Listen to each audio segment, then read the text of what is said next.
যখন কবরস্থানের দ্বারে যাইবাই, কবরস্থানের দ্বারে যাওয়ার পরে জমিন কি করিও, পড়াশোনা করিও।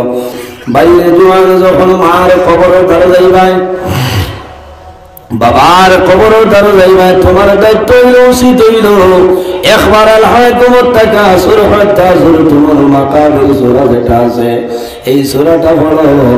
এরপরে কি করতে হয় বলে, তোমার মা বাবার কবরের দ্বারে আয়াতুল কুরসি যেটা আছে, আল্লাহু লা ইলাহা ইল্লা হুয়াল হাইয়ুল কাইয়্যুম লা তাখুযুহু সিনাতুন ওয়ালা নাওম লাহু মা ফিস সামাওয়াতি ওয়া মা ফিল আরদ।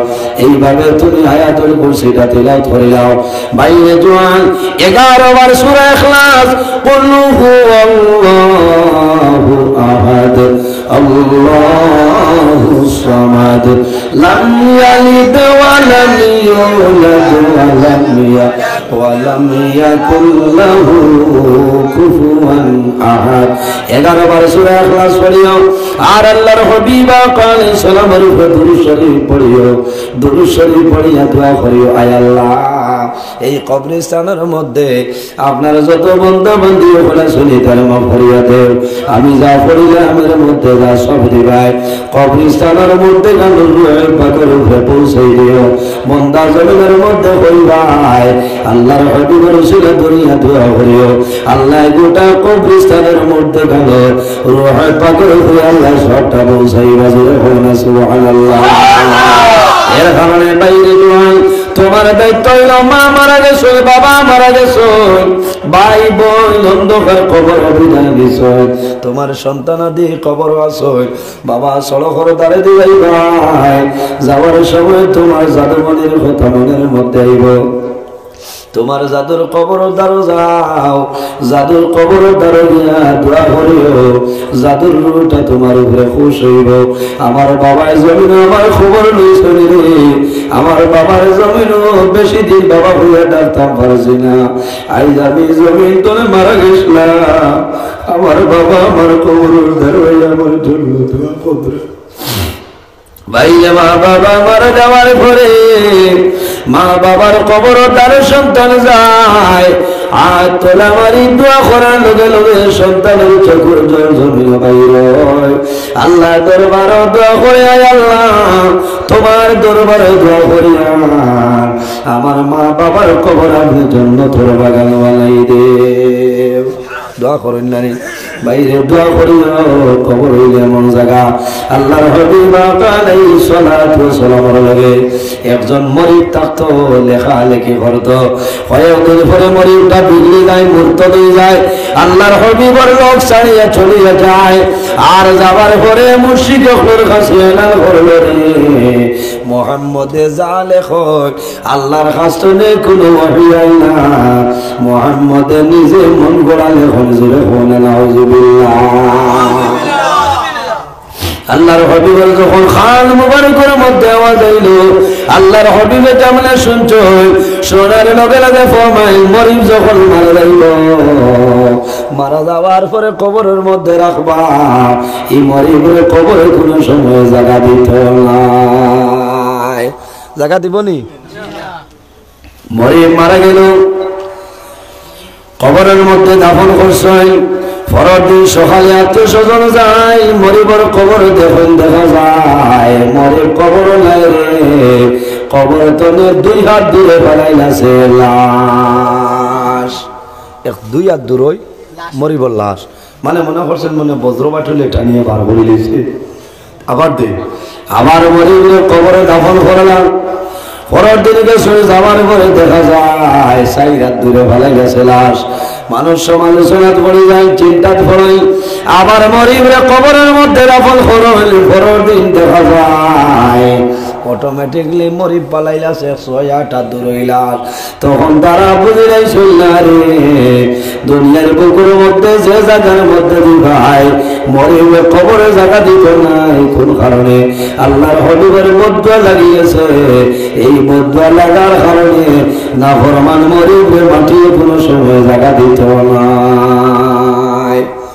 মরিবরে আপনার মরিবরে ফালাইলাছে, মরিবর লাশ পাখি পশুবনকে খাইতরা আল্লাহর হাবিবের একজন সাহাবী যার নাম হইল হযরত আবু তালহা রাদিয়াল্লাহু তাআলা একদিন রাস্তা বাই হাঁটিয়া যায়। এই বেটারে দেখিয়া জিজ্ঞাসা করলা এই বেটাকে বলে অমুক। ওই সময় আবু তালহা ফরমাইলা রে আল্লাহর হাবিবে মরিবার জন্য বজ্জা দিছিলা, কাল কিয়ামতের আগ পর্যন্ত মরিবের কোনো জমিনে জায়গা দিত নাই, মরিবার লাশ বাদে ভাগিয়ে খাইয়া যাইবা। আমার বুজুর্গের মানুষের জমিনে গুনাহ করে বাইরে জমিনের মধ্যে গুনার কাম করবাই, আল্লাহ দরবারে যদি তওবা করে লাও আল্লাহ তোমার জীবনের সমস্ত গুনাহ আল্লাহ মাফ করবা।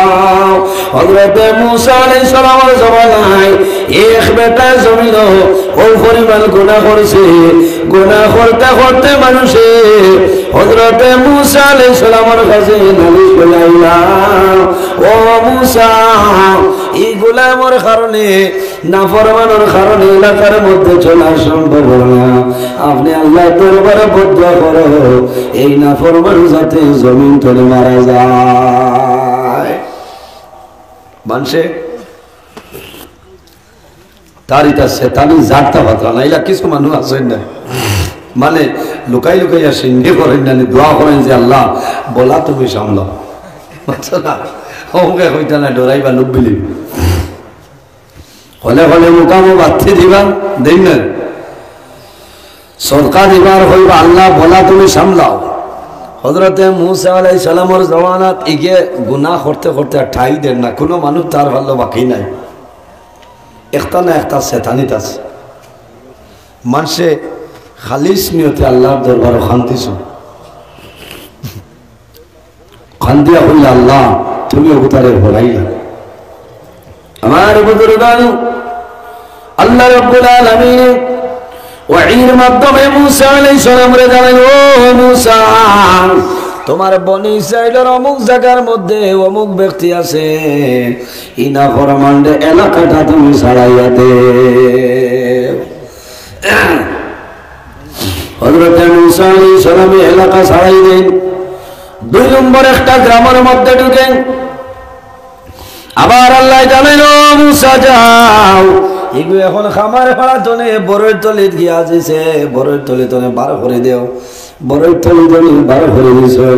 আল্লাহর বান্দা যাইতে যাইতে গভীর জঙ্গলে যায় রে, গভীর জঙ্গলে গেছে, গভীর জঙ্গল যাওয়ার পরে একটা গর্তের ভিতরে ঢুকলো। ওই সময় দেখা যায় আল্লাহর বান্দা জমিনের মধ্যে বেমার পড়ে যায়, বেমার পড়ে গেছে। বাইরে মানুষ যখন জমিনে বেমার পড়ে যায় মানুষের শরীর দুর্বল হয়, আরেকজনের সাহায্য ছাড়া মানুষ উঠিতে পারে না।